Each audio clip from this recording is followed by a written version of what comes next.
Brian, Brian, thank you for coming on the podcast. I really appreciate you taking the time.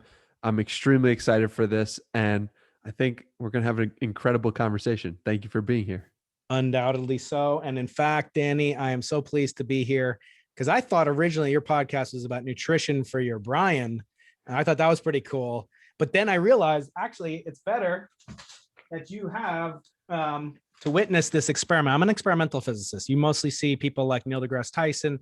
He's a theoretical physicist. Let's get into the distinction between those two. But I do experiments, Danny. And today I decided I would do an experiment. And you can only see this if you subscribe to Danny's YouTube channel. I'm going to show you how to get nutrition for your brain. You ready for this, brother? So you got some Quest nutrition. And what's that? There's my brain. So it's going into that's where I hold. Anyway, most experiments fail, but here's a brain. And it's, I just filled it with some good old Tom Bilyeu special that you had on Quest nutrition. This man has caused me to only gain 5 pounds during COVID. Thanks to Tom. And thanks to your wonderful interview with him. That was really archival. That was one for the ages. I love what you do, my friend. And I'm just pleased as punch to be here. Wow, you really come prepared. And for those of you who don't know what I'm talking about, you got to check out the YouTube. But Brian, we got to talk about you, and we got to talk about your start. And let's talk about graduate school. And particularly, I want to know about your roommate, Tomas, or maybe it's Thomas. You tell me. Yeah. How did he play a critical role in your life? So I went to grad school at Brown University, which I could never have gotten into as an undergraduate, but somehow they let their standards slip for allowing me to come to graduate school there. And I was living in the dorms in Rhode Island, Providence, Rhode Island. And I was just assigned some random roommates. And one of them happened to be a young man from the Middle East / Europe. And he actually had been struggling his life to deal with an open wound in his soul, which was the lack of reconciliation with his estranged father. And he had finally come to grips with the fact that his father, kind of abandoned him, but he put down that hostility towards his father and had a rapprochement. And that spoke to me because I too, at that very moment, had been dealing with an estrangement from my biological father for more than 15 years. And I was kind of thriving on that, like, I don't need this guy. I came this far. Now I'm at an Ivy League school and I'm, thriving in this thing. I don't need, this guy in my life. But he pointed out that there are things you'll never know unless you kind of confront those demons. And for me, it was kind of getting over this man who had really kind of abandoned me as a kid and my older brother. When I was only 7 years old, my brother was 10. And started a new life and became, a completely different person, totally without me. And by the time I came to graduate school, I unwittingly was following in his footsteps as a scientist. I had become interested in physics, fundamental questions of reality, of meaning, of existence, of energy, of time and space. And I had gone to this is before Google, right? So this is 1993, 1994. I got into the library, the science library, and looked up his old research papers. He was an academician at Cornell, youngest tenured professor, full professor of mathematics. And I looked up, and it turned out he had been doing the exact same stuff that I was doing. Physics at the fundamental level. What is reality? What is nature comprised of? What governs the physical forces of nature? And can we do things like stop time, reverse time? Could I go back in time and re-engage with him? I didn't know. And it just was really interesting to me at that synergistic moment to come into contact with this friend of mine in the dorms, completely serendipitously and randomly. And he convinced me that I need to put down this baggage. As he said, baggage has handles for a reason, so you can put it down, not only carry it. So I did that. And we had a rapprochement with my father and my older brother as well. And he was in my life for many years. And I got to benefit from that all because of this random assignment of roommates in graduate school. It was quite striking to think about. I mean, how crazy is that your roommate also has a very similar situation to you? Like, coincidences like that. What do you think that is? Well, in physics, we hate to try to ascribe a supernatural explanation when there can be a perfectly naturalistic or materialistic explanation for something. That said, I do believe in the famous quote by philosopher, writer Soren Kierkegaard that life must be lived going forwards, but you can only understand your life when you look backwards. And I think that's a perfect metaphor for what I do as an astronomer. We look out at telescopes, and even though you know that you're there on Long Island, my ancestral homeland, I'm here in San Diego, my transplanted homeland now, and I'm looking, and we're talking over these, electronic communications media, and there's a delay because we're 3,000 miles apart, and light travels 186,000 miles per second, but 3,000 is not a small fraction of 186,000, so it might be delayed a fraction of a second. But if you extend that further out in space, you're going back further in time, and the time machine is in the form of a telescope. It's really quite uncanny. So I do think that through the aid of time, you get distance. And because of that, and because, you can say it was kismet or karma or whatever you want to call it, beshert, as we say in Hebrew, it wasn't exactly clear to me at the time. But looking back on it, that was a very pivotal moment that led to me essentially being here, along with almost every other moment in my podcasting career, which is, probably shorter than yours, although you're probably more, you've put out more episodes than I can even contemplate. But Danny, when I hear somebody describing challenges, I looked up what's the words that most often precede the following sentence? It was the best thing that ever happened to me. I looked up on Google search. You can just search on Google Ngram search. It was, I got fired, I failed, I lost, or I was abandoned, or I was traumatized. And yet it was the best thing that ever happened to me.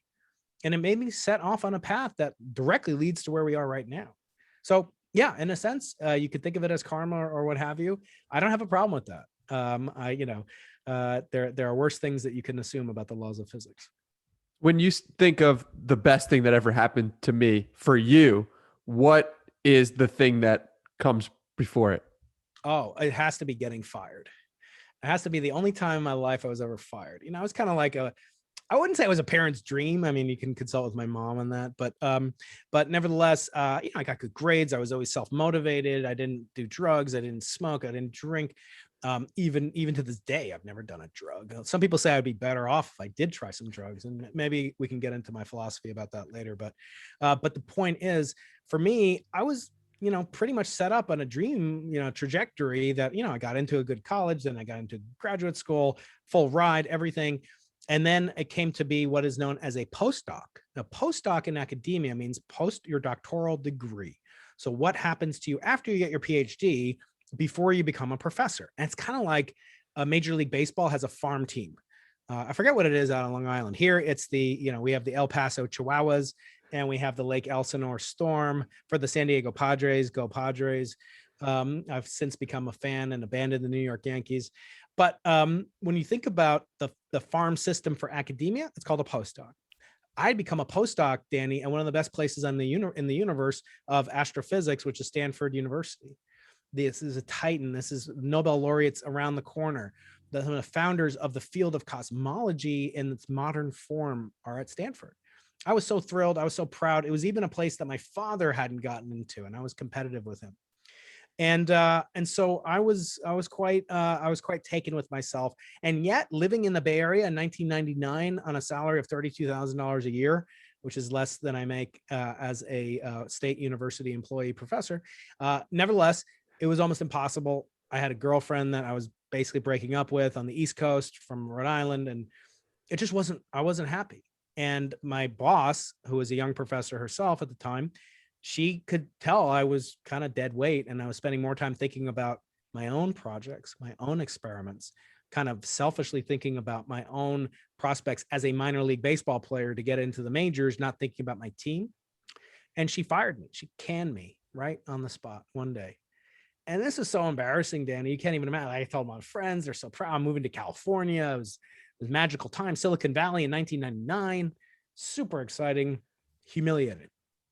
And yet, that very moment at which I got fired, which I thought was the end of my career as an astronomer, as a cosmologist, as a scientist, determinist point. It's like getting fired from, AAA baseball. You're never going to make it. She did me a kindness. She actually connected me to her former advisor, who is a wonderful man by the name of Andrew Lang, a professor at the California Institute of Technology, which is not like a tech school. It's a formidable institution of technology, one of the best in the world. And in fact, where she had got her training, and it was good enough to get her a job at Stanford. And he was one of the most charismatic Steve Jobs-like figures. And he took an interview with me based solely on her word after her having fired me. And he gave me a chance. And I got a $500 a year raise. And I moved from Northern California to Southern California. And that path then took me to create an experiment with my colleagues called BICEP that we'll talk about, I'm sure. We put that at the bottom of the world, the very bottom of the planet, known as the South Pole, Antarctica. And that made amazing images and discoveries about our universe. And that led to me becoming a professor here in San Diego, meeting my wife, getting married. None of this would have happened. Having children, getting tenure, making the accomplishments, and then developing a new project called the Simons Observatory, which we can talk about, and traveling all over the world and educating people and interacting and learning from people. None of this would have happened, Andy, if I didn't get fired. That day I got fired was the best thing that ever happened to me. When we look back at Andrew Lang, why do you think that he gave you a shot, even though the person recommending you to him previously fired you? It's interesting because when you think about someone who has a job title like mine, astronomer, cosmologist, you probably picture somebody who's like, waxing philosophical at every moment, thinking about the origin of, like a Neil deGrasse Tyson, but always like that every day, all day long. And Neil's been on my podcast and I love talking to him, but like an hour with him is like 5 hours with a normal person. I mean, a normal person, not as bright as he is. When I came to realize that most of my colleagues aren't like that. And actually I had a special gift, which some would say, might come with all gifts come with downsides, as you know. But one of my gifts is that I am extremely curious. In fact, the motto of my channel is always be curious, ABC. And there's nothing, absolutely nothing that doesn't interest me. I can talk about, but I can't talk with any authority, but I can talk about somebody with Bulgarian Renaissance poetry. And like, I won't fall asleep, but it's not like my top thing. I'd rather talk about the Padres. But anyway, having a conversation with him, he was a kindred spirit, for he only was interested in solving the most magnificent mysteries in the universe. And I felt like, in contradistinction to many of his other very talented, much brighter than I employees, that these people weren't as curious. And he could tell within me lay an incipient desire to answer certain questions before I die.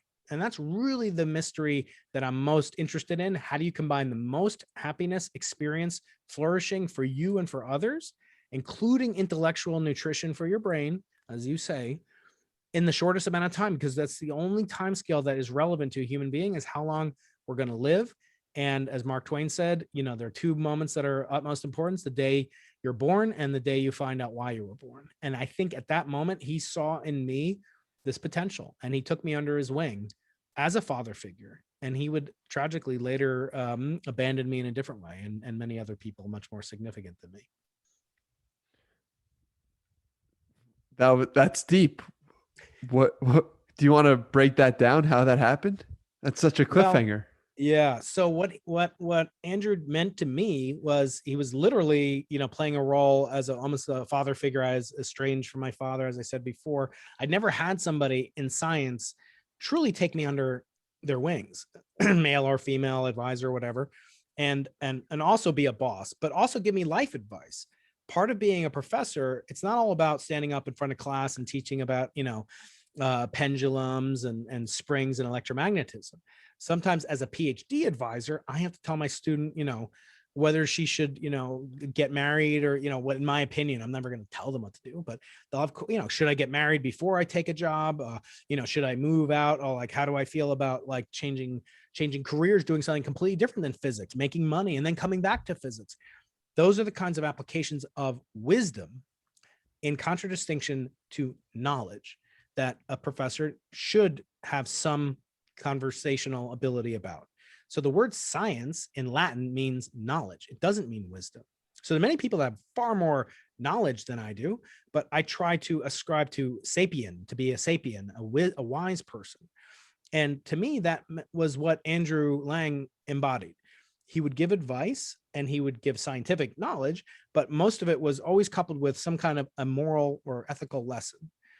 And this happened for many years. And he was the only one that really believed in me at this time and stood by me through ups and downs. And, and, and yet he was dealing with things that no person really could understand.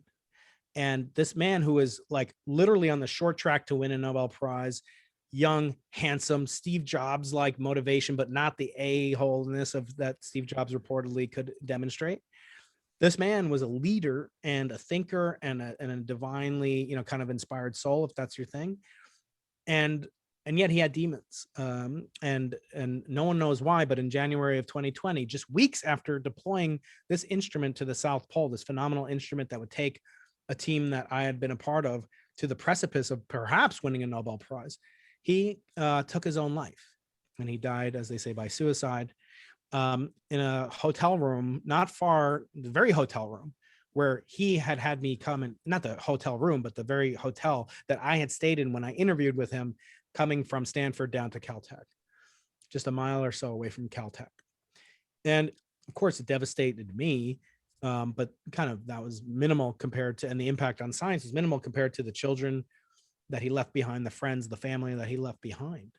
And it always just tore at me that, this man that I loved, that, professed that he wanted to be a father figure to me and a mentor to me, that he would not reach out to me, that he was maybe too proud of it or so and so forth. And, I just wish that he had the courage. And I always try to communicate to people that there are resources, there are people that you can talk to. When you feel like all hope is lost, that's like the definition of extreme depression. And so we don't know why, but that's what happened. And here I was again, now age 30 something, but still needing him very much, just like a father. And, not a day goes by when I don't think about calling him or talking to him or talking to my own father as well. I'm sorry for your loss. How do you begin to start the process of healing yourself after learning that someone that's played such a critical role in your life has passed? Well, what was different for me when I lost him, or when the world lost him, and when I and my brother lost our father, which had happened 4 years earlier, is that by the time my advisor died, I was married, and I had the greatest, friend and support of my life to rely on, to cry on, to talk to. And I had, also lots of other friends to deal with it. Whereas with my father, it was a very much more private. I wasn't married. I had my brother, my mother, but we didn't, that was basically it. And so it was very different in that sense to move on. In some sense, less closure, because, it's ultimately final. And as close as I was to my my postdoctoral advisor, Andrew Lang, he wasn't my family. He wasn't directly the grandparent of my children. So it was different in that sense. But, intellectually and kind of ideologically, he had a huge impact on me. And I like to say that, everybody should be a parent. Like even you right now, Danny, are a parent. It's just that you're not a parent, maybe not, I don't know, biologically. Like every man, every woman should strive to be a parent. But by that, I mean to influence the future generation of people that come after you. So you're younger than me. You actually do influence me as an older, because I learned from your style and how you interact. And I actually played in the interview you did with Tom Bilyeu with my 10-year-old. And I was saying, like, listen to who's talking, listen to what Danny's doing. And it was like a masterclass, because you were doing things and you do things so frequently. And if I told my son, who's 10 years old, I said, Dan, how old are you, Danny? 24? 25. If I said Danny's 24 and he's talking to Tom Bilyeu, who's multi-billionaire, one of the most successful people, someone I look up to as well, and he'd love to sit down with over a beer, but he probably wouldn't drink it. He's too healthy, non-alcoholic or whatever. But if I told you, and he's 40 something, I think, I said, my son Isaac, I said, Isaac, I said to him, there are two men. Who's going to say the F bomb? Who's going to do it? like the kid who's like good looking, blue-eyed kid, skater dude or whatever. I don't know what you do, Danny, but the point is the probability overwhelmingly in statistical odds would be that you would do it. And you just let him go off and you let him be him and you don't talk. And so you are a long way of saying it. You are mentoring people, whether you like it or not, whether you know it or not. But so much more so, as we say in Hebrew, kol vahomer, should you strive to mentor people, that are in your life physically, like you're present with, not just remotely over a podcast connection, but in your life. And even so much as to mentor people in the future, because we physicists are consumed with the notion of time travel. We would love to go and bend time and space and warp and travel throughout the galaxy and visit other planets and visit galaxies and explore the early universe, the late universe. But there's only one way that we know how to travel in time. And unfortunately, we can't do it physically. But we know we can travel, we can have our values travel and transport through time. And it's called children. Doesn't mean biological only. It can be, hopefully is. If you have biological children, at least you inculcate them with values. And that was something, with your interview with Tom, that would be very interesting for me to discuss with him someday. But the point being, you are influencing people, he's influencing people, and you guys don't have kids, physical kids, biological kids, but you're transmitting values into the future. And so that for me is the most vivid essence of what a scientist should want to do, what a person should want to do, and why I enjoy having conversations like this, to be honest. I appreciate the kind words tremendously, and the fact that you showed the podcast to your son is mind blowing to me, because you don't know what happens when you put content and stuff out into the world. It could anything could happen, and that's an incredible thing. So I'm really grateful for that. But you ended that with values and the importance of values. I'm curious, as a scientist and as a father, what values lead your life? So I am very much, although I came to it via a twisted route of first being born to two Jewish parents, which makes me biologically, ethnically, culturally Jewish. I used to joke we'd go to temple, maybe 2 days a year on Christmas and Easter. My parents weren't committed to Judaism at all. They were just culturally. And so when my parents divorced, which is why I was separated from my father, at least at some level, not all fathers estrange themselves from their kids after they divorced, but nevertheless, my father did. My parents were divorced age 7. And then my mother remarried a gentleman by the name of Ray Keating, who's is still with us. And he was a devout Roman Irish Catholic. 9 brothers and sisters, huge family, great grandmother. It was this amazing family, super warm, loving, inviting. And I fell in love with that tradition, with the Roman Catholic tradition. So much so that I became an altar boy in the Catholic Church. And it was only later when at the same time that Jewish boys typically study for their bar mitzvah, age 12 and 13, I obtained my first telescope. So for those of you, again, please go to the YouTube channel, subscribe to Danny Miranda. His channel is really, it has the logarithm of the number of subscribers that it will do someday. So say you got in then. I got the small telescope just like this, Danny, and I became infatuated with the discoveries of a famous Roman Catholic by the name of Galileo Galilei. Another reason to subscribe to the YouTube is you will see a finger puppet of Galileo, the first human being to ever turn a telescope to the night sky, as far as we know, and make discoveries. And I learned what the Catholic Church did to him after his claims of the sun's lack of being moved away from the center. He claimed the Earth was not the center of the universe, and the Catholic Church and the Pope, etc., claimed he was deadly mistaken, and they sentenced him to house imprisonment for the remainder of his life. I felt I didn't want to be part of a religion that would do such a thing. And it turns out I had a 12-year-old's understanding of the whole affair. I understand it much better. And in fact, in 2015, I had the honor, Danny, to host a conference for 30 of the world's most eminent cosmologists in the prison, i.e. in the final villa where Galileo spent the remaining 9 years of his life, on and off. It's one of the most sumptuous places to, let's just say, if Bernie Madoff could have chosen to go there, he would have done it in a heartbeat, because it is one of the most resplendent. The Italian villas doesn't even do it justice. So I didn't know that much as a 12-year-old, but I assumed the Catholic Church bad. I don't want to have anything to do with anyone who would torture my hero. Again, they didn't torture him, but nevertheless.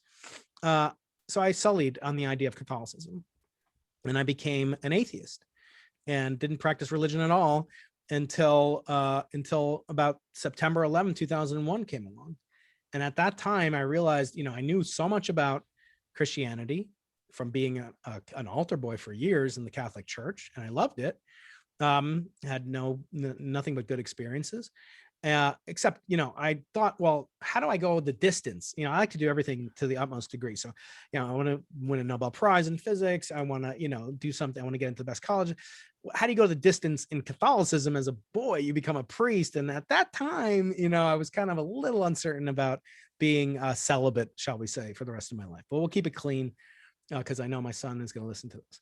So anyway, so I ended up basically knowing nothing about the religion of my birth. And I thought that was odd. And so after September 11th, I started learning about Judaism. And I found it incredibly rich and rewarding. I couldn't get past certain aspects of it, but the phrase I like to say is, I don't care so much if you believe in God, but do you live in a way that God believes in you, if he exists? And I started to wonder, like, how do you know your values, as you asked originally, are commensurate with goodness? Where do you get them from? So most people, I get them from myself, or I get them from, I don't hurt other people. And I say, well, to them, like, I have this microphone. You have a good microphone. Do you have a Shure SM7B? Okay, it's like de rigueur, right? Did you read the manual for it? Do you know what the switches on the bottom of this thing do, Danny? No, I don't. Okay. So there's a manual, and you should read it. There's some switches at the bottom. So James Altucher's podcast producer, shout out to Jay Yao. He's a good friend of mine now. So he taught me how to set up the switches. Anyway, he read the manual. The point is, when my kid was born, my first kid was born, one night I'm basically drunk from lack of sleep, and he's crying and my wife's angry and we're at each other's throats. I'm just like, get the instruction manual. But there is no instruction manual. So how do you live life? The most complicated thing, if a microphone, I have a cigar lighter, it has an instruction manual. Like, what the hell? You don't need an instruction. Put butane in here and spark here and it blows up, right? No, it has an instruction manual. So the most complicated entity in the known universe, a child, doesn't have an instruction manual. Well, let's stipulate that maybe the Torah, as we call it in Judaism, and the Old Testament, as Christians call it, let's stipulate maybe it's not perfect, but it provides what's known as a calibration. It allows you, as a scientist, we talk about, how do you know when you go down to Starbucks and you buy a pound of coffee? How do you know you're getting a pound of coffee? You don't have a scale right there. And even if you did, how do you know that scale is right? Maybe the scale is off too. You have to calibrate values, metric values, things you measure. Why don't you have a calibration standard for how you live your life? And so I started to dive into it. And so for me, the Torah, the Old Testament, is full of not only 10 commandments, but 613 commandments. And I don't know if God exists. I can't say that. I always say I never engage in discussions about proving God's existence but what you can do is speculate if God exists and you live by a certain code. I don't care what that code is, except that you can't generate it yourself. Nobody can say that they're capable, for the first time in 7 billion people that are alive right now and the 100 billion that came before us. 100 billion people have lived on Earth before you and me, Danny, that you're the first person who ever came up with the code of, no, it's just selfishness. It's narcissism. But you can approach an existing text, the Quran, the New Testament, the Old Testament, whatever you want, or the Bhagavad Gita. I don't care. But as long as you say, I'm comparing and assaying, testing, calibrating, I think that you're on the right path. So for me, it happens to be the Torah, but for other people, it could be anything else. And I think that the point is to not be without these questions of where do you get your values? The very question you asked me. So let me get this right. 9/11 happens, and in the aftermath, was it like the next day you pulled up the Torah? Was it a process? What was that like, of going through the tragedy and then finding religion as a source for your own sanity or help? What would you say? Yeah. So it was of course known to me that I was a Jew and that I had biological connections, some cultural connections. One of the AJ Jacobs, who's a famous writer, he writes, like, my family was Jewish in the same way that the Olive Garden is Italian, like we were culturally Jewish, whatever. But by the same token, I knew that I didn't know that much about it. And after 9/11, I realized that I only knew what Jews know about. Most Jews only, even those that had bar mitzvahs or bat mitzvahs, they really only think about Judaism in two contexts. One is the Israel-Palestine conflict, and the other is the Holocaust. I'm like, well, who the hell's going to join this religion? And like, and we're also forbidden to proselytize. In fact, if you tell me tomorrow you want to, have you want to become a Jew, so I don't believe you are Jewish, right? So you want to become a Jew, and I say to you, okay, Danny, there's a little surgery we have to do. We'll get past that some other. We'll talk about that later. You get some Manischewitz, you'll be okay. I'm supposed to tell you no. Sorry, can't join. Not because we're better than you or superior, just because the mission of the Jews has sometimes been a suicide mission. That the Jews have had a mission from God, Eli Wiesel called often a suicide mission. And we've been, discriminated against. I'm not saying this for like pity or anything like it's just the truth. In human history, there's no hatred more enduring than anti-Semitism. There's no hatred older than anti-Semitism, and so forth. And also, the notion that for some reason that someone's just going to join for the benefits means that there are no benefits. So we forbid proselytizing. So I'll never proselytize about my religion, which I like about it. I like religions that don't proselytize, because who wants to change your religion? But anyway, but I realized I only know about these negative things. Why don't I know about any of the positive things? There's a whole universe of positive things about Judaism that people, even Jews, get turned off to because of the Holocaust, because of Palestine, because they learn that you're supposed to stone your kids, or like adulterers, or do all and it's just out of ignorance. I literally talked to the most prominent Jewish atheist in the world this week. It was a cosmologist. His name is Lawrence Krauss. He's not Jewish. I mean, he's biologically Jewish. And he brought up, oh, I don't, how can you think of a book that talks about stoning your kids? And I'm like, Lawrence, this is like something that you learned at age 12, caused you to hate the Bible and hate the Torah. And now you just use that for the remaining 50 years of your life as a reason not to go to synagogue or not to keep a commandment or do whatever. And that's fine. I'm not going to proselytize to a Jew either. But the reason is, it's very subtle. Most people would not accept, if you get advice on podcasting, Danny, from Tim Ferriss, you're going to listen to it. If you get it from my 10-year-old, you might not listen so carefully because he just doesn't know that much. He thinks like you put it out there and you get 1 million likes and follows and reviews on iTunes, which everybody should do right now on Danny's podcast. But you wouldn't take the advice of a 12-year-old when it comes to podcasting. So why do you take the advice from a 12-year-old, i.e. your former self, when it comes to religion? And so I started to think about these just much more deeply in the same way that I tried to approach my science. And I found that they could be reconciled and that there was this huge tradition that I had basically just thrown away this beautiful gift. And again, I call myself a practicing agnostic. I don't claim to believe with full faith as some of my friends, my rabbi, et cetera, do, but it's a path and it should always be progressing. And I think if you can get 1% better a day and, losing weight and reading books and stuff like we all talk about, the 5 people that surround you, maybe one of those could be your spiritual dimension. And that's what I try and do. You've raised a couple of interesting things about your fellow scientists in the community. One, you said earlier that Andrew Lang saw in you a curiosity that maybe other scientists didn't have. And that struck me because that was really confusing. And I'd love for you to talk a little bit about that. And then the other thing is scientists not being religious. And there's a juxtaposition of that, but you are able to hold both together, science and religion, as both useful. So take that wherever you would like to take that. Yeah, I'll start with the first one. So when you think about a scientist, you should think about essentially like a child. Like children have this curiosity. Typically, they're inquisitive.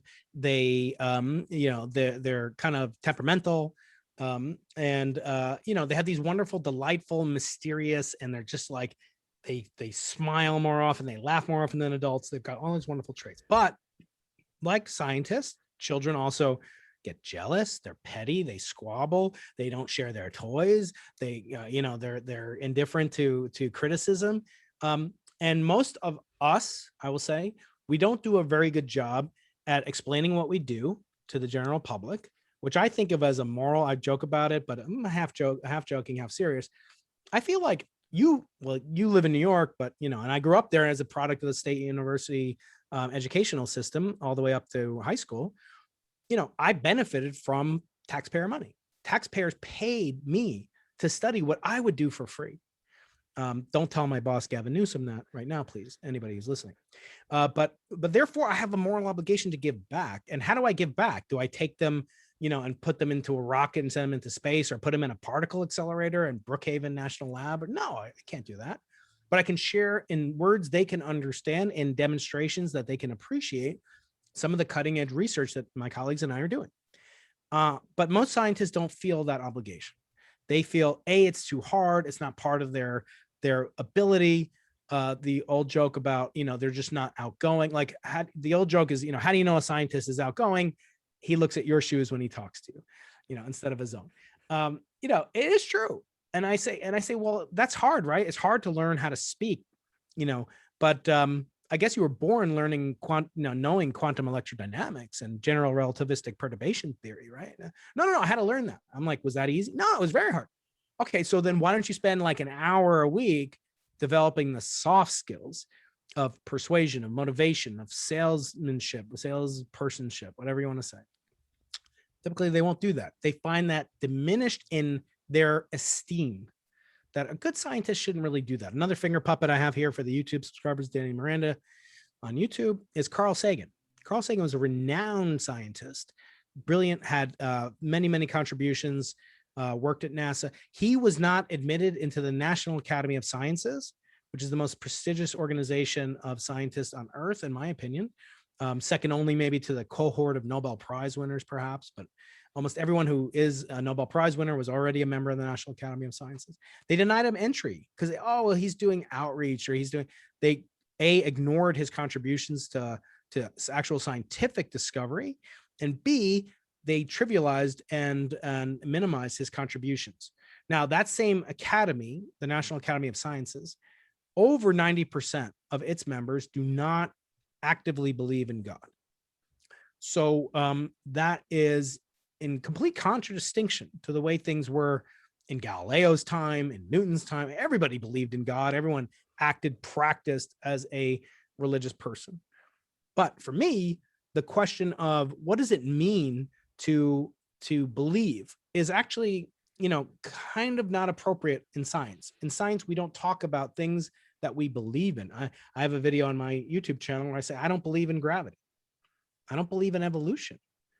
I don't believe the sun rises in the east and sets in the west.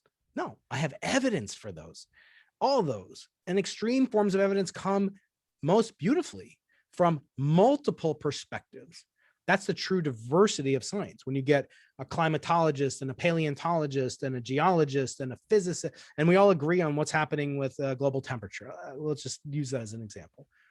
You'll have, nuclear physics. We have evidence from the Big Bang to a particle accelerator not far from where you're located. That's amazing. You get completely different aspects and perspectives. Now, in religion, by contrast, you are expected to accept things on faith. Although some people do try to prove God's existence or prove that God doesn't exist, those are really fool's errands, because you cannot really essentially rule out the existence of God, nor can you prove him. And I think it's simpler to prove that you can't prove God exists than to prove that you can't prove that God doesn't exist, by saying that, essentially one of the proofs, if you will, is that God could make you think that you don't believe in him. That's one way to refute it. So it's not a question of belief, it's a question of evidence. Now, that being said, I think it's perfectly acceptable to try to look for evidence of a scriptural or faith-based claim.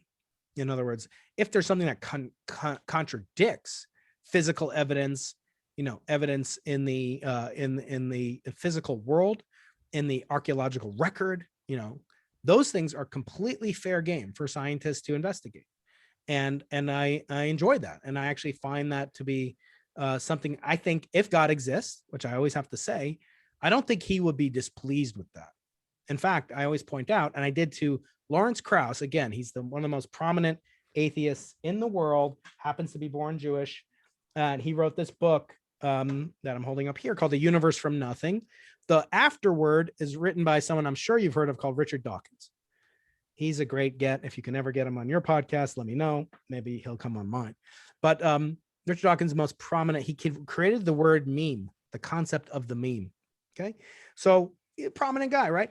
Lawrence Krauss, who's second only to Richard Dawkins, he didn't know the etymology of the word Israel, which is like kind of an important word in Judaism. And yet he criticizes Jews and Israel all the time. And he's a friend of mine. But I said it means struggles against God. In other words, the word Israel means fights with God, in contrast to Islam, which, means submits to God. And there's virtues of different ones. But Israel, to me, as a scientist, means I'm always wrestling with the notion, does God exist? And if he does, again, does he believe in me? Not do I believe in him? I think that's kind of more of a childish question. Does he believe in me? Break that down for me. What does that mean? So I think that there are universal values spring from the notion that if God exists, again, I'll always say that, he has common sense. In other words, if you have to eat a piece of pork in my religion, someone puts a gun to your head and says, if you don't eat this shrimp cocktail, I'm going to blow your brains out. Then I think it's okay to eat that piece of shrimp cocktail. Even though I don't eat any fish of any kind. I love fish, so I don't eat them, but I hate cows. So I said, God has common sense. So if you live in accordance, let's say you live, but that's the whole point of having a calibration standard. You ever see these old fashioned balance beam, scales that you weigh stuff on, that's like a pivot and two pans on the side, and one goes up and one goes down, depending on which one is that. So that's called a scale or a balance. To balance it, you have to have something that the weight of, i.e. a calibration. So you take a pound of something that and it doesn't matter if it's a pound of feathers or a pound of gold, and you compare that to the pound of something else or that's claimed to be that. Again, for me, the Torah is that calibration source, that known weight that the guy takes out when you go to the butcher shop or whatever and puts on the pan to counterbalance what you're measuring. And from the departure of the scale up or down, you derive which one and by how much those two standards are differing from one another. From my perspective, I use the Torah, which is the Old Testament, the name that Jews call the Old Testament. I use those commandments supplemented by the second holiest book is called the Talmud. And it's no puzzle to me why most people can't read the Bible. You can't really understand that the Old Testament, at least the Old Testament, without this commentary. And the commentary comes in the form of this Talmud. It's kind of like the hyperlinks. You're reading something and I'll click on this link on Wikipedia. Like, you can't really understand the subject of a Wikipedia article just reading the Wikipedia. You have to go on the references. That's what the Talmud is. It supplements that. For me, those in combination provide the richness that at least I can assay, which means to compare. So an assayer is an old-fashioned guy who would take, so you'd come into a jewelry shop, Danny. You say, hey, here's a piece of gold. give me 1,000 shekels or 1,000 lira, whatever. And the guy say, okay, fine. And he takes a piece of stone that's completely worthless. It's just like some rock, slate. And he takes the gold that you claim is gold and rubs it. He rubs something purportedly very valuable on something that's valueless, except for the fact that it reveals hidden value latent in what is being claimed. So for me, that assay stone is the Torah. And I can compare how I live, and people can use the Quran or the New Testament. I don't care. As long as you're not so haughty, arrogant, etc., narcissistic, I can come up with that on my own. I'm better than everyone that came before me, and I am self-generating my rules, and I'm even getting them from Darwinism, because it's survival of the fit. No, you're not. You're just making it up because it's easy, because you don't want the obligation of answering to something or someone who, I agree, may not exist. But the important thing is to strive as if they might exist. And in so doing, you'll live in accordance that God would believe in you if he exists.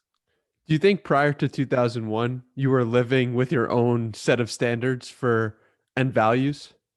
Definitely. Yeah. I was doing things. And again, I've never done a drug. I've never, gotten like hammered except for my 21st birthday. Again, my son's going to listen to this. I wasn't promiscuous or did anything like that, but I would do things that I wouldn't do now. Let me give you an example, Danny. I don't know where you bought the microphone. You probably brought it on some online outlet, maybe. There's a law. Amazon. Amazon. Okay, fine. So, so that's perfect. Imagine if before you bought it, you wanted to try it out. So you go down to B&H or whatever they have out there. What are the Crazy Eddie? They don't have that anymore. Anyway, what are the stores they have out there? Fry's, Best Buy. So Best Buy has a microphone. But Danny, you're gonna spend what was it, $299, $289, something like that, almost $300 with tax for an SM7B short. So said, I don't want to spend that much money. I don't make that much from podcasting. Let me go down to Best Buy. Let me try it out and see how it sounds. Those awesome headphones that you're wearing. Let me try them out because I'm gonna buy it. That's illegal in the according to the Torah, according to the Talmud, because you're gonna go there and you know for certain if you're gonna buy it, you might not buy it, but if you buy it, you're not gonna buy it there because they charge a lot more than Amazon. Almost everybody knows that. You'll get it a day later or whatever. Because what you're doing is you're violating the seventh commandment. You're actually stealing. You don't realize it. We don't think about it as stealing, but you are taking the store's time, their electricity, their inventory. Even if you don't talk to I don't want to talk to you, go in and try on by myself. You still are using them. You're a user. I'm not saying you're doing this, by the way, Dan. I believe that you are of upstanding moral character. But what I'm saying is that's just an example. Now, imagine if you were sensitive to that as you are. I have daughters too. So now, like, I'm a normal guy, I sometimes I look at other women or whatever, but that is, in fact, in a sense, you're kind of like stealing from that woman. Like you're utilizing her beauty or whatever, like whatever. It's normal. I'm not criticizing it. I don't want to sound like totally crazy because I'm not perfect at doing this either. The point is not to not do it, but to at least think about it. Think about the consequences of your actions. Another great line is about a commandment against gossip, not gossip in the sense of telling lies. That's forbidden. You shall not bear false witness. So it's already assumed you're not going to tell a lie about, Danny's actually stole that microphone. No, but saying like, Danny got that microphone. That's an expensive microphone. Wow, he must be doing really well. And oh, he had Tom Billy on, and he had on Colin and Samir, and oh man, this guy's like he's getting kind of too big for. Anyway, the point is because they say it's as hard to retract evil speech, lashon hara in Hebrew, as gossip. It's as hard to do that. There's a parable about a man, and he goes to his rabbi about whom he said some gossip. He says, Rabbi, I feel guilty. I want you to forgive me for telling gossip about you. The rabbi says, sure, get me a pillow with feathers in it. Guys, what the heck? Fine, I'll get you pillows. Here's a feather pillow. Go to take a nap. I guess now you're going to rest easy, right? He goes, no. Last thing I want you to do is cut the pillow open. All right, fine. Guy cuts the pillow open. Wind blows. He goes, now pick up all the feathers and you'll be forgiven. In other words, your words, the word for word in Hebrew, Danny, is the same as the word for thing. Words are things. And we as human beings, you as a podcaster, your words are causing actions to take place in the universe. They sometimes are positive. They are sometimes neutral. I don't think you do anything negative. But to think of a word as a thing that enact, what else do human beings have? Animals, yeah, dogs can bark and do stuff. No. Homo sapien means man that knows. It means a human that knows that he knows. He has the power that his words can control literally life and death, the future, can affect the way we look at the past. Judaism made me think about that. So no, I liken myself to somebody who was like kind of, going through a museum with, thick sunglasses and oven mitts on. Not that I was bad, like that's not bad. I just wasn't appreciating the moral dimension that life could offer me. And it's actually given me even greater appreciation as a scientist, which sounds incongruous, doesn't it? Because scientists aren't supposed to be religious. No, because it makes me appreciate the miraculous nature, for lack of a better word of our existence. And to do something and to assume that there's no ultimate purpose or meaning or guiding, force of the universe, is maybe true, but it doesn't mean that I can't kind of rail against it and try to understand as close as I can to whatever we mean by understanding the so-called mind of God. When you said words are things, it really hit me. And It's really true, because if you have words that convince you to take a certain action, it could also convince someone else to take a certain action. And the power of our words is so often downplayed. And I'm curious, when you realized that, did it influence you to start a podcast or start talking to people? How do you get that idea to put yourself out there as a scientist? And did it have anything to do with words or things and influencing people on that level? Yeah, definitely. That's very perceptive. So I started to think about what kind of conversations you have to have and what kind of conversations you want to have. And in my job, again, so the reason that I don't want to denigrate my other scientists who might not have this like addiction to curiosity, because it is an addiction. I actually talked with Dr. Judd Brewer, who is a famous addiction psychologist at Brown University, where I went, but he wasn't there when he's younger than me, I think. And he talks about to overcome, weight loss and smoking and drug, cocaine, that actually one of the most powerful tools is a meditative approach that's based on curiosity and analytic approach to like, why am I hungry? Did something trigger it? A lot of the meditative stuff that people of your audience are certainly familiar with. So curiosity is actually addictive. And so I don't really view that as like, oh, I'm so great, I'm addicted. Like, I'm addicted to curiosity. You could be addicted to worse things. But in this sense, so my colleagues, they might be better at doing the things they have to do than I am. In other words, sometimes I need to talk to a contractor about getting diesel fuel up to 17,500 feet above sea level on a mountaintop in the Andes Mountains in Chile. Or I have to talk about getting a graduate student a flight home from that same place in Chile because there's a global pandemic and like her father's calling me and is, and it's I almost never am like thinking about like Newton's laws of motion and like quantum mechanics. It's almost a minuscule part of my job. It's how do I get funding? How do I get a graduate student? How do I get a postdoc to apply? How do I get this paper accepted for publication in this journal where the editor hates my gut? That's what a scientist does. And that's very mundane. And it has a lot of things that I just don't care for. So I started to realize, well, instead of those conversations that I have to have, I want to have the conversations I want to have. And with people like you and people like the guests I've had on 9 Nobel Prize winners, 3 billionaires, 4 astronauts, including one while she was floating around on the space station. I don't think I could have done that, just even as the, chancellor's professor of physics that I am. I think I needed to have some kind of a vehicle for it. And it was funny because, my wife she doesn't understand exactly like what the kind of attraction of podcasting is, although she listens to some of my podcasts, but other ones too.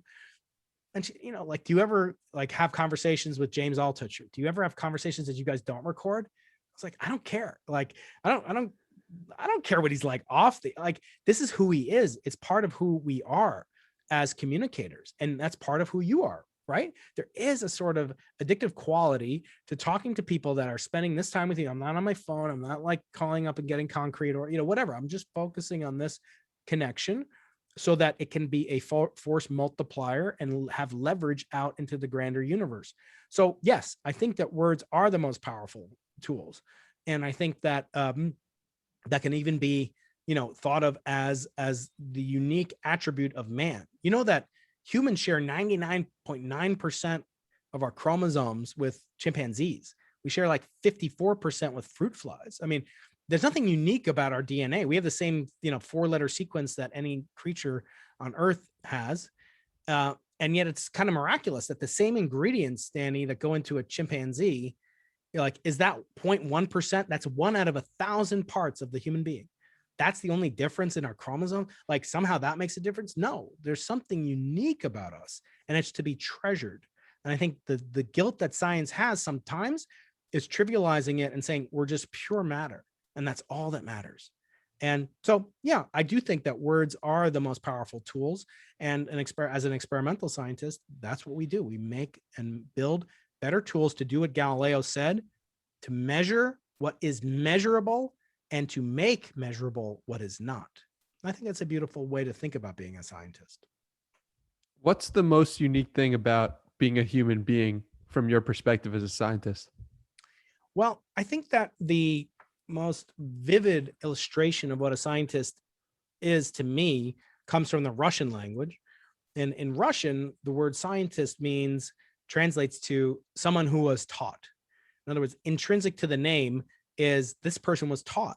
So that to me demonstrates the two obligations of a scientist: to be a good student, to be coachable, to be teachable. And if you can master that skill of being coached and teach, then there's no limit to what you can achieve. And then two, that you must pay it forward by being a teacher. And you could be a teacher scientifically, you can be a teacher ideologically, you can be a teacher biologically, I don't care. The point is that that is the essence of the human being. And so for me, and this guided me on this quest that I started to write my second book, which is coming out in September, called Think Like a Nobel Prize Winner. Not to say that we should only emulate Nobel Prize winners, but more to deconstruct the fact that these people that have achieved the highest heights, there's nothing else like the Nobel Prize. It's sui generis. That they've achieved the highest heights, Danny, and they have the exact same biases, fears, prejudices, flaws as you, who is a podcaster, works in what you're doing out there. And what I'm doing here as a professor, but that might make more sense because they're all physics professors, but that they have as much to say to the car salesman in Tulsa, Oklahoma, or wherever, as they do to me. And so I distill not their knowledge. You can get their knowledge anywhere you look it up on Wikipedia, but you can't get their wisdom and their flaws and their fears.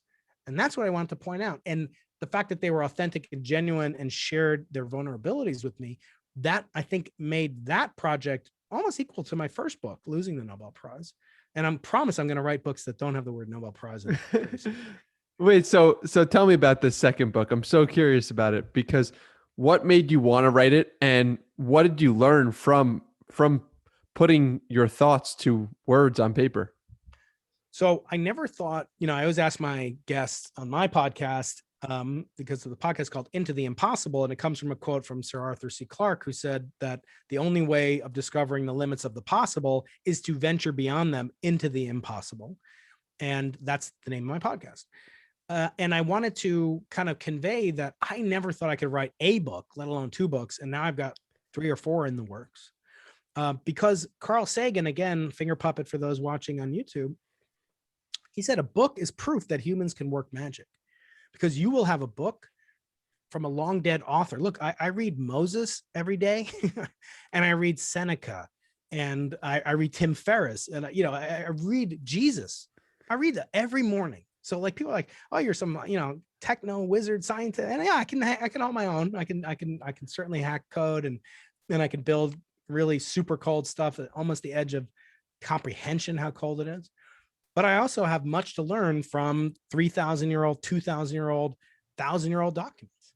And so that process for me is truth, that, as Carl Sagan said, books are proof that humans can work magic, because you have the voice of this author who may have died millennia ago, and he's in your head or she's in your head, and you are being influenced and guided to a better version of, as you say, your higher self. And I've updated that catchphrase of Carl Sagan. I had his widow and his daughter on the podcast as well. That was very a huge honor and treat for me. But I said to them, my update is that a podcast is proof that humans can work magic. Because now we have not only my voice and my words, but my image, my whatever, and it's recorded for all time. So, people ask me, why don't you record your own audiobooks? Because like the audiobook for Losing the Nobel Prize and the audiobook for Think Like a Nobel Prize, they hired somebody to do it. I could have done it. I would have made an extra $800 or whatever. But it's not, it's not for me. Like, I don't need to, there's so much of my voice on the internet. It's going to be there. My kids know plenty about what I have to say, and they don't have to pay to hear me speak, and they still don't listen half the time. So what did you learn from the new project? Well, I learned something that really kind of kicked me off on this quest to write this new book. And that was that, that actually some of the fears and flaws and biases that I have, they were worse in people that won the Nobel Prize, which is kind of weird. Like, imagine you win, what do they call it? Audie Award. Like Jordan Harbinger is one of the best of Apple podcast. Imagine if and you're in the top 1%. At this rate, you're going to be top 0.1%. Jordan's in the top 0.01%. You're going to be there, right? So you're moving in a trajectory. You're cool. But imagine you win that. You're like, I made it. And I asked Jordan this when he came on my show. I said, how'd you feel? You won the 2018 best podcast. How'd you feel 2019? Because he didn't win it. And it made me think, like, once you get to the promised land, how many Baseball, how many times have the Islanders won the Stanley Cup in a row? Like never. Like they won it once, right? They never, like almost no teams except for, sometimes I guess, whatever team Tom Brady's playing on will win a lot of games. But no, you don't win every year. The same person doesn't win the Nobel Prize every year. So once you get to your promised land, where do you go from there? And my first book, Losing the Nobel Prize, kind of brought that out and displayed that the Nobel Prize can be as much of a religion as any practiced in a temple, in a synagogue, in a church, mosque, or otherwise. It could be just as religious as those ceremonies and those endeavors. But I didn't really have any practical takeaway at the end of it. It was kind of like my exploration and my encounter with it, but it's really mostly about cosmology. That book is 3 chapters about the Nobel Prize and its flaws and how to rectify it. And then 9 chapters are about the origin of the universe, the origin of time, my grapplings and wanderings with religion, and then becoming a father and understanding, what it feels like to grasp at the golden ring is more important than actually holding it. But then I was like, well, where do we go from there? What advice do you have for the car salesman in Tulsa, Oklahoma? Well, the point that is coming through this new book, Think Like a Nobel Prize Winner, is that once you get there, you never stop. You'll never be comfortable with where you are. You never get and just achieve pure contentment. You may strive to be content, and you're struggling and lifting weights. You never get to a point where you're like, I'm done. Now I'm going to go back to pizza and beer. No, you're always working out. You're always doing something, meditating. You're like, nirvana, here we go. Like you reach it, you might reach it for a millisecond. So here it's, how do you get comfortable in it? So the book was launched by 2017 Nobel Prize winner, Barry Barish. And I said to him, just as a throwaway line, I said, Barry, did you ever, when you were younger, because he was kind of shy when he was younger, he's in his late 70s now. Did you ever suffer when you were a kid from the imposter syndrome? This feeling of inadequacy and fraudulent nature that many scientists have, especially women and minorities, by the way. I found that in my conversations. It's very much endemic in that, and we have to do something about that. He said, what do you mean? Did I ever? He's like, I feel it now worse than ever after I won the Nobel Prize. And Danny, my jaw hit the floor. What are you talking about? You got this golden Nobel Prize I'm holding up in the camera. You got the highest heights, the biggest achievement for detecting 2 black holes, Danny, crashing together, each with a mass 30 times the sun, which weighs 1 million times or something more than the Earth. 2 of these things crashing together at nearly the speed of light, 1 billion plus light years away. You detected their distortions of space-time continuum at a level 1,000th or less, 1/1,000,000th of the diameter of a proton. You're telling me you have imposter syndrome? You did that. You earned it. I said, no, because when you win the Nobel Prize, you go and pick up your medallion. You go and pick up your share of the $1 million purse. And they say, would you mind signing this logbook that proves and attests that you won your Nobel Prize and you received your check for $1 million or some fraction thereof? So you go through and like a good scientist, he's incredibly curious. He took a look through this book. Who's in this book? I see. Marie Curie, discoverer of radioactivity, is in there. Richard Feynman, he's in there. Oh, wow. This really, oh my God. Look at this. Albert Einstein, he's in there. His signature is there. There's almost no documents that have his actual signature except for this Nobel Prize logbook. He said, I got chills. I'm getting chills now telling you, Danny, about this story. I said to him, Barry, how can you feel like? He's like, I'm no Einstein. You won the Nobel. I said, Barry, did you know that Einstein looked up? This is my last finger puppet, I promise. Actually, I got one more, but I'm not going to show that one. This is Isaac Newton. You know that Einstein worshipped and felt he was an imposter compared to Isaac Newton, invented calculus, invented universal gravitation, invented almost all the ways that we look at optics. And you know what, Barry? I said to him, Isaac Newton had the imposter syndrome too. We know for a fact that he felt tremendously, pathetically inadequate before the almighty Jesus Christ, because he wrote about it, how disgusting he was compared to Jesus. This is a man whose highest achievement, he said, I'll tell my son Isaac to turn off. He said, my highest achievement was not calculus, not universal gravitation, not the laws of optics. It was dying a virgin, like his holiness, Jesus Christ. So the short story is, if a Nobel Prize winner can feel these emotions and their heroes can feel these emotions, what do we surmise, Danny? That we are normal. That's normal to have this. It's normal to feel like, well, like, I'm going to strive for something, but even if I get there, I'm still going to feel like I don't deserve it, but that's normal. And so it's kind of like, now it's a self-help book for like the Nobel Prize winners, because almost all of them, with one exception, which is interesting to talk about some other time. But there's like one guy who said, I don't feel the imposter syndrome. Are you kidding me? But the rest of them, they do.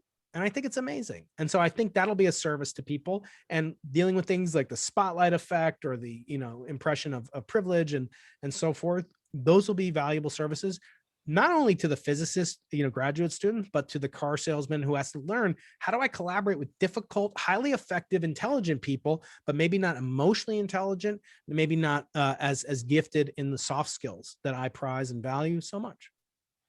When you say that we need to do something about women and minorities who are feeling the imposter syndrome specifically, what do you think is the solution there? So, yeah, I was talking with a renowned professor at Princeton University this morning, Joe Dunkley, who she won the Rosalind Franklin Medal, and she's won the Breakthrough Prize. She's an amazingly accomplished professor there. And I was talking to her about what to do, because you might think that you're helping this underrepresented community, like African-American scientists or women science physicists, by saying, like, help us think of new programs and so forth. And she basically described it as a tax. Like, she has to pay a tax that I don't have to pay as a white man. Or my friend, who's the chairman of the president of the National Society of Black Physicists, he has to, pay a tax. He has to. Stefan Alexander, he's coming out with a book. He'd be a great guest for you someday too. He, he's had to achieve incredible odds. Now you're asking him, well, like, think of a new program and come up with a metric and a rubric, and you're just like, wow, you're giving him all these homework assignments. But in reality, we don't have to do that. So as a white man, I don't have to really deal with that. So what I try to do is say, look, I'm not going to change society, Dan. I'm not going to like make society of 1980, which set the kind of track that we're on now, where we had some level of discrimination. I don't like to say that it's systemic racism. I don't actually believe in that, because I don't know that anybody would call themselves racist. And yet if somebody calls somebody else racist, like, I'll say to you, I don't know if I'm a great Jew, but if I say like all Jews are bad, like no, I don't think that's legitimate. And I think it's unfalsifiable. I can't demonstrate that I'm not a racist by only doing and reading books about anti-racism. So what I do is I look for ways to promote underheard voices, in particular African-Americans, in particular African-American women, and physicists of all different genders and orientations. So I like to promote them on the podcast, have them on the books, contribute financially, because it's great to contribute, your support, but as well as I do, nothing speaks like, just supporting financially. These are tremendous organizations. They do great work. And then being a mentor and a teacher is part of being a scientist. So volunteering. And so we established programs like that for the Simons Observatory, where last year during COVID, all these young kids from historically Black colleges and universities, they lost their internship. They just, I'm not, the particle accelerator's closed. You're not. So we had a bunch of them paid internships, $4,000 for the whole summer. They worked, they got mentorship. Now they're going to go to graduate school. And I've had some of them on my podcast. So it's really a thrilling thing to be able to participate in that great tradition of teaching, and also learning from them too. Not only speaking, but listening as well. That's such a common phrase, like how teachers learn from their students. What have you learned from a student that sticks out in your mind as like, whoa, I would never have learned that had it not been for teaching someone else? Yeah. So there's two different, ways that a professor at a research university like UC San Diego teaches. One is in front of a classroom with undergraduates. And there, you'll read a book, you'll be, preparing lecture notes, and you'll always dig into something much more deeply than you did when you were exposed to it the first time as an undergraduate.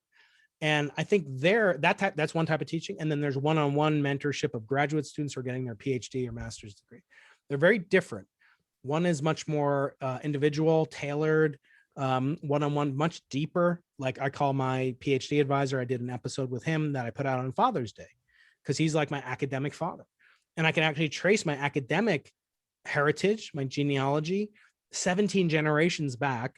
Whereas my biological genetics, I can only trace back like 4 generations. Wow. But anyway, it's just interesting what Wikipedia allows you to do. But then in the classroom, you definitely learn a lot about how to teach, because most people don't know how to teach. And in fact, as a professor, I mean, how much training do you think I get, Danny, to be to teach in the undergrad, not the graduates?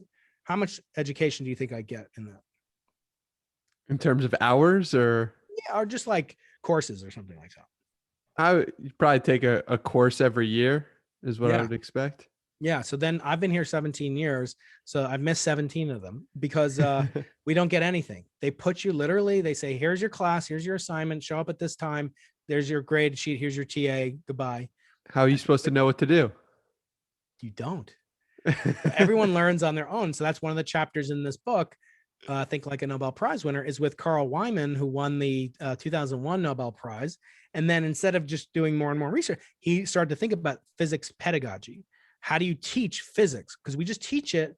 Usually we teach it by just the same way that we learned it, which is just some guy scraping a piece of rock on another piece of rock, or girl, whatever. And it's just like reading from some book. And that's like totally the same model as 1,000 years ago in northern Italy, where we started the conversation. That's what they were doing. There's just some guy, and the only difference was the students didn't like the professor. They could go on strike, and the professor wouldn't get paid. Thank God that barbaric process has been eliminated. But no, we never learned. So it's only up to the kind of benevolence of the professor if he or she takes time to learn how to teach. Most of my younger colleagues are much better at it than I am. But I started to look into it when I became a student of flight instruction. So someday I want to instruct my kids in a little Cessna, a little prop plane. And you have to learn how to be a teacher. And you have to learn what people need to learn something. And you have to learn the flaws and biases that people have. For example, in flying, when we teach flying, the first lesson you get is if the plane starts to stall, which doesn't mean the engine stops. It means that the wings stop developing lift and the plane is falling out of the sky. Your natural tendency is to pull back on the yoke or on the stick. And that makes the stall worse because you're making the angle of attack much higher and the plane goes worse. And that's how a lot of pilots die. The first lesson you get is push forward, and totally counterintuitive. Go towards the ground when I'm like running out of energy and altitude. So it's overcoming that. So you teach it first, because one of the ways that you learn is the thing you learn first, you learn best. The thing you learned most recently, you take most recently with you. Things you cannot learn when you're scared. You cannot learn when you're terrified. If I'm yelling at Danny, the integral of e to the I pi and negative 2, like you're just going, what the hell? I can't learn, even if you kick my ass, But so you have to know what kind of modalities do students learn best in. And so I've had to study that offline, courtesy only of the Federal Aviation Administration. So hopefully things like this perspective in this chapter that I wrote with my conversation with Carl Wyman will, kind of illuminate that there are new tools, new technologies. And I actually think artificial intelligence is going to really revolutionize what we do as professors, at least in STEM, science, technology, engineering, and math. And I'm excited about it, but I think it's an existential risk for this 1,000-year-old model. And there are very few things in society that last for 1,000 years without some almost evolutionary precedent underlying them, like religion or, culture or law or whatever. Those things only last for 1,000 years because they have something intrinsically associated with the natural tendency of evolution. So I think there's going to be a lot of disruption, as they say, in education. And I think it's going to come faster than almost anybody thinks. Where's education going? I think, a lot of stuff that you talked about with Tom and that you talked about with Colin and Samir, this kind of thinking about like, what can artificial intelligence, machine learning, and even things like blockchain, what can they do? And you'd be surprised, like, okay, so we have one of the highest ranked computer science departments in the world here at UC San Diego, affiliated in part with Qualcomm, because the founders of Qualcomm that make all the cell phone chips for almost every mobile device on Earth. The founder of it was a professor here, as a friend, Erwin Jacobs. And because of that, we have this great. So now, wouldn't you think that like a lot of my fellow professors and maybe in computer science, that they'd be investing in Bitcoin or NFTs or anything like that? But you know what? You know how many do? No one. I don't know a single person. I bought like someone made one of my podcasts into an NFT. I was trying to dabble in buying a half of an ether, whatever. But why do I do that? To get education. Because when you lose that half an ether, when it goes down 50%, as I did, I bought at the high, kept it at the low. I'm not going to sell this half ether. But the point is, and I had on Michael Saylor, who's like the biggest proponent of Bitcoin. I wanted to bring that to academia. Because it may be a disruptive technology that we can use to have funding for students, for experiments, for new laboratories, and for teaching model and scholarships. We're not even thinking about it, Danny. It's really paradoxical. And typically what happens is physics invents the thing and the physicists die poor. So physicists invented the lines of communication that you and I are talking on, fiber optics, telecommunications. They invented the internet. We invented the transistor. That's the screen powered. Your computer's powered by it. These are all the devices in physics. The laser. Einstein, he died pretty much broke. These Nobel Prize winners, they get $1 million or $500,000 or $1/3. They almost always, they're not rich.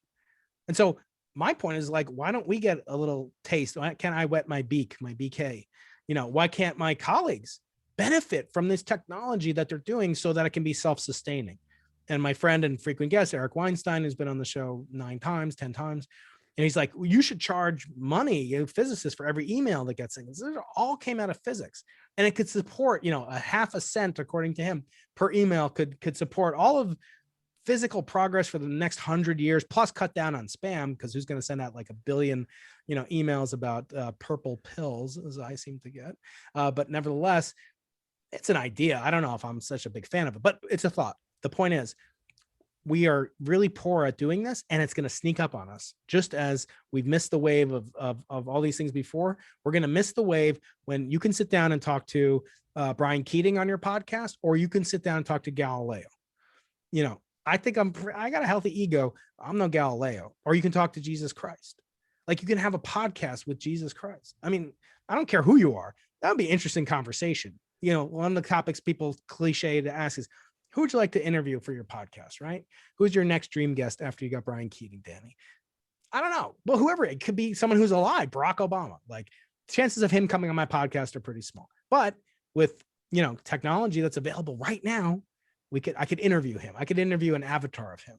And so much more so for Galileo, whose words I'm putting into an audiobook, the first in human history, with a couple of physicist friends next year. So it's going to sneak up. And until scientists realize that most of what academia is, or rather academicians realize that a lot of what we're doing is just applying a pedigree, saying Danny went here, Brian went here. It's a sorting mechanism. It's lazy. We're just like making it easy for Procter and Gamble to, I should hire, Brian because he went to Brown, rather than someone else who went to Colgate. I don't know. The point being, if we've benefited too long, and the tuitions and the student loan, it's gotten so out of control.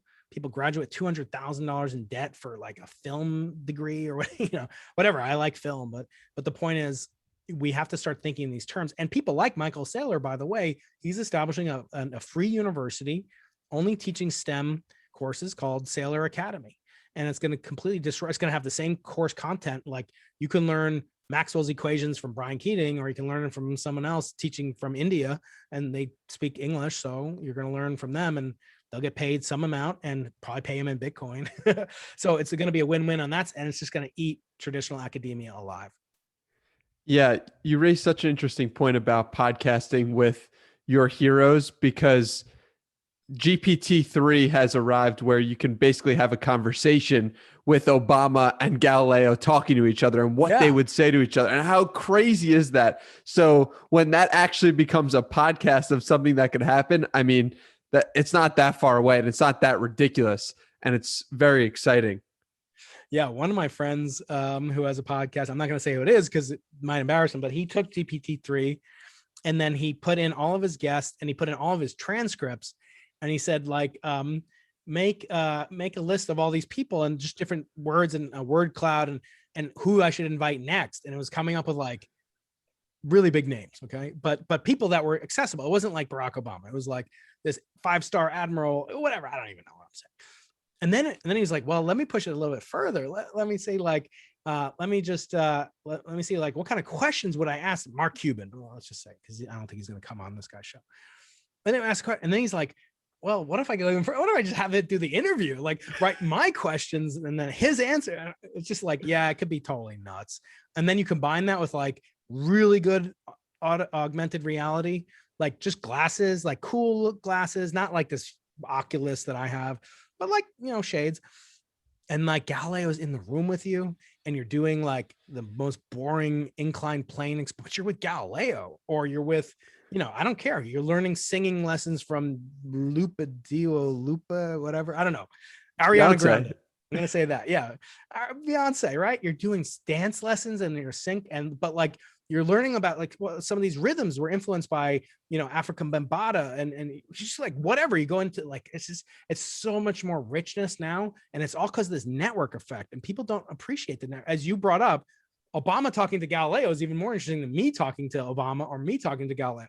And that's called the network effect. So Danny, if you know 5 people, like there's actually more like there's like 12 different pairs of combinations between those 5 people. Cause like, you know, 1, 2, 3, 4, and 5, and then they know 1, 2, 3, 4, and 5, but you're 1, so you can't count that. Anyway, you go through the math and it grows as a square of the number of people in your set. That's basically the way Facebook works.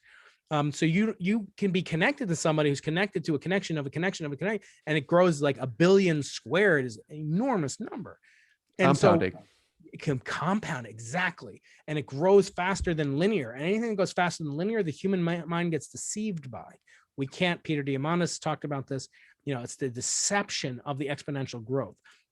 So I think it's going to be, you know, I don't think it's right around the corner, like we're riding in flying cars, but we're already starting to see some of it. As I said, I think there are things with like the NFT could be very interesting in the context of prizes and awards, or in science, it's very important to get there first, to make the first discovery of some effect, but then it's not peer reviewed, but then you're waiting for it to get peer reviewed. Somebody steals the idea, and this happened, or publicizes it to the press and leaks it, and then the journal won't publish it. This happens. It's all the kind of BS that happens in academia. But if you made some kind of a token that can't be fungible, there are a lot of possibility, and nobody's thinking about it. So there's a ton of opportunity for young, energetic people to think creatively, to use these tools that our older, stodgier professors like me are just like not inclined or too sclerotic to deal with. It's going to be an exciting, exciting world. And you're definitely not a stodgy professor, because you're right on the cutting edge of everything that's going on, which is certainly very exciting. But we're getting near in our time, and I'd love to just get a final piece of parting wisdom from you to someone pursuing the highest version of themselves, whether that's academically, mentally, spiritually, physically, whatever it may be.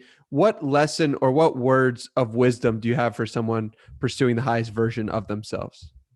Yeah, that's a great question. So in my next book, Think Like a Nobel Prize Winner, I talk a lot about really these 2 different sides of things, where people will say, follow your passion. Follow your passion. You know, you've probably heard that before. I think that's kind of crappy advice. It's just a platitude. It's just gets them out of the obligation of giving some piece of wisdom.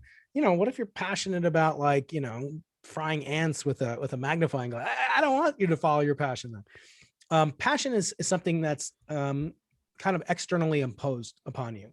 And in academia, I see that a lot. Academics is where you first have to get good grades in high school so you can get to a good college, and you get a good college. Then you want to get into a good graduate school. The same process. You got to take SATs, GREs, LSATs, MCATs, all these different tests. You're being graded, externally validated. Then you get to be a postdoc, and you want to get a faculty position. You get faculty, you want to get tenure. When you get tenure, you want to get a chair professor. You want to get a chair professor. You want to be a Nobel Prize winner. And then there's nowhere to go, right? So how do you deal with that? Well, I think the way to deal with that is the following your passion is kind of letting other people external to you define your goals and your settings. It's saying, like, in you, I value your passion, but that's not that's extrinsic. It's not intrinsic. For me, what I always say I want to do is there are things in life, Danny, that are puzzles, like a Rubik's Cube, a crossword puzzle, a homework problem.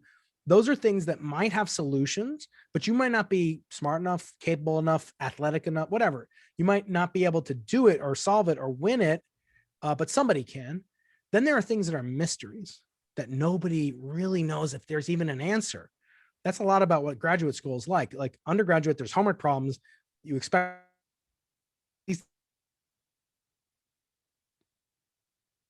even solve, and there might not even be a solution. Those are mysteries. I think in life, what I want to do is convert as many mysteries into puzzles in the limited amount of capital, of curiosity, of the rocket fuel of self-motivation that I think comes from that internal compass, not being defined externally. So I hope I can continue to do that. And as I say, as my tagline is ABC, always be curious, because that's the type of rocket fuel that can ignite the incipient potential that may have been started with a spark of passion, but it's the rocket fuel that actually gets you to the stars. Always be curious. What a beautiful tagline. What a beautiful way to wrap this conversation up. Where can people find more from you? I'm pretty active on Twitter at Dr. Brian Keating, BrianKating. I have a website, briankeating.com. If you sign up, you get life lessons from the world's smartest billionaire, Jim Simons, the proprietor of a extremely large hedge fund not far from you on Long Island. And I send out weekly emails that I call Magic Mondays, where you get a memory, an appearance, like I'll put this appearance in there, a genius invention or product or something I'm curious about, something, an image, a picture from around the universe, and then a conversation, one of my podcasts. So that's my Monday Magic, inspired by Arthur C. Clarke, who said any sufficiently advanced technology is indistinguishable from magic. So yeah, website, and then books are available online on Amazon, and podcast is Dr. Brian Keating on YouTube, and Into the Impossible, then audio only.